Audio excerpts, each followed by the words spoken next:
Dit is een van onze kroonjuwelen, dit is karwei. Karwei wordt gebruikt bijvoorbeeld door brood. Je kunt de zaadjes ervan gebruiken bij allerlei gerechten. Hij is ook geneeskrachtig. Hij helpt tegen winderigheid en tegen krampen. Dus het is een van onze 14 planten die we tot kroonjuweel hebben benoemd, omdat hij zo bijzonder is. Botanische tuin de Kroethof in Boetenpast is een van de 24 tuinen in Nederland die meedocht om de kroonjuwelen tentoonstelling.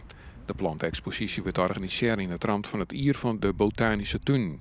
Een aantal planten is geselecteerd om extra onder het omdenken te brengen van het publiek. Maar help van gidsen wordt dat publiek geholpen om wat paard te vinden door de tuin. We willen graag meer bekendheid, we willen graag mensen zien hoe belangrijk het is dat wij zorgen dat de planten bewaren blijven voor de toekomst. En we willen graag hoe vertellen en we willen zien dat het net saai is, maar juist heel levendig. Daarom hebben we ook nog een app dat mensen chatten, praten met planten en dat kan ik van ons doen.